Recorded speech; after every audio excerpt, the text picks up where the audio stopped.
Welcome to Stories from the River, a show in which we go behind the scenes at Broad River Retail. And then what you won't find on the Broad River timeline, but it happened, the Savvy Spaces experiment. Oh, yeah. This was about, I want to say 2010, 2011, thereabouts, maybe 2012. There's still a YouTube video, I think, interviewing us. We decided we were going to start a second brand. This was before we got the Raleigh-Durham-Fayetteville Market, by the way. And so the real estate next to our Pineville location was coming up.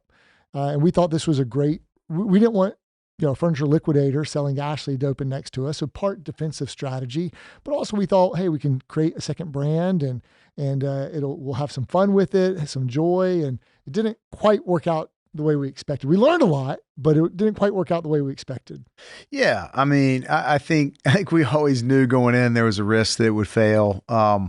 We probably didn't acknowledge how high the risk of failure was, but, it was fun. It allowed us to kind of create something. Whereas with Ashley, we were, dealing within some certain parameters. And so the ability to create something was a lot of fun and rewarding. And I think it added some energy to the company at the beginning, and then it became a drain and it wasn't successful and probably in the end served to help us understand what a good thing we did have with our relationship with Ashley and how much value that they provided and how much synergy there was for us to work with them together. But yeah, no, that was, it's hard to chalk that up to the mistake category. Cause I actually, we ended up selling all the furniture for probably what we paid for it. I mean, I'm sure we lost some money there, but the learnings were high and the takeaways were high. And then,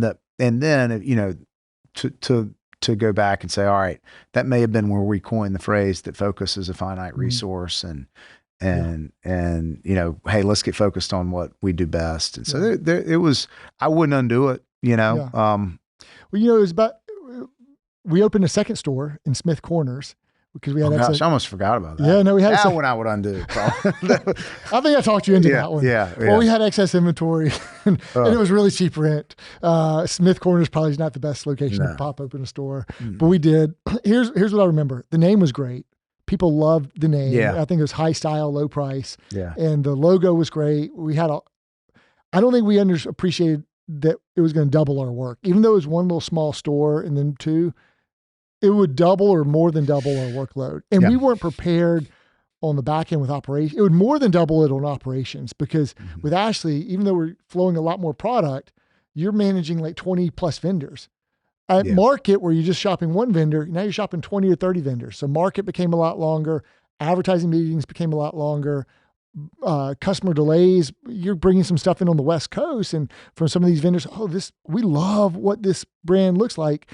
But we didn't appreciate the scale of Ashley because bringing in some of these vendors from all over the country without a scaled operation was really challenging. Yeah. So where we thought the numbers and the category sales might look exactly like Ashley, they didn't. We understood the gap in the market was custom order furniture. Customers loved all the options, but we became a custom order furniture store and an accessory store, which is not what the business model said. We needed to sell case goods. Scale. We need to sell case goods and be able to bring in containers of those. And we brought in containers. They just were not the right style that our customers wanted initially. And we needed to sell mattresses. And if you're not selling beds, you're probably not selling as many mattresses.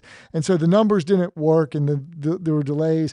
But then a good thing happened because that forced us to make a decision because we needed space. If we didn't get this decision, we may have continued Savvy Spaces as a drag for a long term.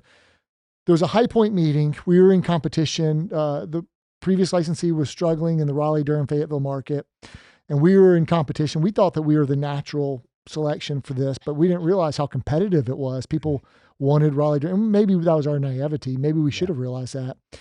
So we had to go put together a plan and put together the locations and where we would go. And it was a pretty tense meeting with Todd Wanick and executives in High Point on a Sunday afternoon, if I recall correctly, or Sunday morning in High Point. And this would have been maybe around 2010, thereabouts. I'm guessing because I think we opened in Fayetteville in 2011, or maybe this was early 2011. And I just remember that that meeting was a pivotal meeting for us because it was on the fringe. And when we went in there, and I credit you, you did a tremendous job. We got awarded the market at that meeting. We convinced them with our plan and who we were, and we sealed the deal and then went to work. And I just remember my vivid memory. It's not so much what we said during the meeting, but it's driving back and stopping in Thomasville, North Carolina on a Sunday afternoon, popping open the hood on one of our vehicles and having a tailgate at Cookout and having some cheeseburgers and fries and just like celebrating with a Coke and whatever and celebrating. But that was a very pivotal moment. What do you recall about, and I want to get into the stores, the locations. What do you recall about that meeting or that getting that market? That meeting was, it was like a binary meeting. Like we were gonna succeed or fail. And so few times in business and sports, growing up playing sports, you get that almost every day. And I miss that some in business, but that was a meeting where we were going to know whether we had succeeded or failed in over the course of an hour. And just the adrenaline and the excitement and that feeling is like a really good thing. And I remember how I remember it. And I do think we went into the meeting and they were not going to award us the market. They were going to go in a different direction. And, I think we talked about our tenets of, this will add stability to what we have. Here's how we can leverage our existing system. And here's how we can compete with the other people in the market. And you've got to, hopefully started, Ashley down the thought process of like, we really need professionals managing our markets. And the only way to do that is to create scale. And anyway, over the course of the meeting, it went our way and it was just incredibly exciting and a lot of fun. And I'll say that the Raleigh-Durham-Fayetteville market was bigger and more successful than we would have thought at the time. So it was a bigger deal. We knew it was a big deal. It was bigger than it was, and really created a tremendous amount of value for our company. Well, and I don't think it was just the plan. I think it was what we had done over several years and shown a proficiency to open stores, to take care of our customers, to do it the right way, to survive lean times. So now Fayetteville, we wanted to get into Raleigh. That was a little bit more of a challenge. By the way, that meeting then said we got to exit Savvy Spaces, got to shut that down and use our prime warehouse space because we were going to deliver from Charlotte to that market till we established scale. So that market became available because someone else exited the market. And so now we had an opportunity and you hit a home run or a grand slam. And I don't think Dale had success in landing this location, but I think you actually called the broker at where we were in Fayetteville and you helped us get that location. Do you recall how that one came about? I don't. I mean, I'm sure Dale was instrumental in us getting the deal. But there are times when people just really want to hear from the operator, and that was one of those times. But that was a tough one. I mean, we were kind of fighting. It was a hand-to-hand combat back then to get locations and Fayetteville was a crazy good market with the base there and the amount of people moving in and out of that market. And we just got kind of main location there. And it was a flagship. Well, it became our number one location and it certainly outperformed our expectations. And it was a much more prominent location. And one of our big competitors wasn't in the market at that time. Right. We went next to an independent and we just knocked it out of the park. And then we came upon the Raleigh Glenwood location, which was tied up in bankruptcy from Room Store, but then we had secured a lease, probably of which they were never thinking was going to happen upon. Another competitor bought all the Room Store leases, but rejected that lease. And then ours kicked in, which was another kind of sleight of hand or a magical feat that kind of worked out our way. What do you recall about the Raleigh Glenwood location? We didn't have another option. It was one of those times where this one had to work because there was a really tight market, and we had to be here. We had to work, and we were very fortunate that it worked out because there were a lot of people interested in it, and we just maintained engagement, and it worked out in the end. But if it hadn't, I don't know what the backup plan was, which is never a good spot to find yourself in. You know? Well, I think the previous licensee had not been there's no Ashley store in Glenwood, and we just said, man, there's like most of the furniture in this market is sold off of Glenwood Avenue, Right? And we got to take the number one brand and get on Glenwood. That was part of our plan. And so we didn't want to take a B or C location that you couldn't see from the road. So we were fortunate, and I credit you with the Fayetteville location and the Raleigh-Glenwood location really set us up the right way to enter that market, enter it the right way to be successful. And then we're coming around 2013, 2014, we're running out of space. We decided we need to build the distribution center of the future. And so there's Project Hammer.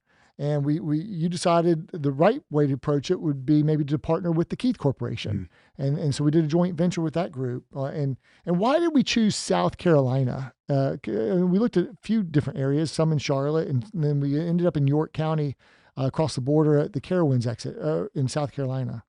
Yeah. So South Carolina at the time was incredibly aggressive on their incentive plans to move companies to the state.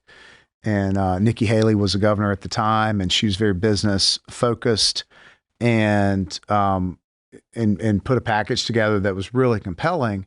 To be honest, I think we wanted to stay in North Carolina. We presented the package to the then governor and said, "Hey, can you just help us get close to this? We Ty goes to North Carolina, like just get us close." And he made a comment. He said, "The newspapers don't write articles about jobs saved. They only write about new jobs. In other words, you go ahead and go to South Carolina." And he said, "When that deal's up, we'll pay you to come back to North Carolina," which is a sad commentary, but we won't get into that. But yeah, so we were incentivized to move to South Carolina. It was a great state to do business in. It was a beautiful location, very convenient. And the Keith Corp, back to kind of one of the themes of, I think, this conversation, is how much trust we had with that company and the people at that company, and how that played out. And they're, just incredible. Do the right thing, even when it's not contractual. And we saw that happen with the Keith Corp time and again. And so made a good decision on a partner there. Yeah, there were a lot of seeds that were planted in 2015, and we broke ground in February 2015, if I recall, and that announced that site, which would deliver all of Charlotte, all of Columbia, South Carolina, Augusta, Georgia, and Raleigh-Durham-Fayetteville. So that was going to be, and have our corporate headquarters. So as a big, we're in Western North Carolina, because in January 2015, we acquired the 2 stores in Nashville and Arden. But also in January 2015, we infamously converted to Storis, which we love today, but we were not prepared. We had started the project a couple years before and still weren't prepared to do the conversion. And so the ERP created some near catastrophic events for us throughout the first half of 2015.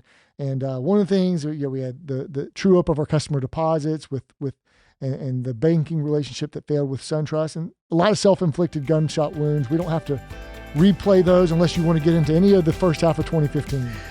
No, try to forget that. Yeah. Thanks for listening to Stories from the River. To check out more episodes, visit storiesfromtheriver.com. Join us again next week, and remember to like, rate, and subscribe to the podcast.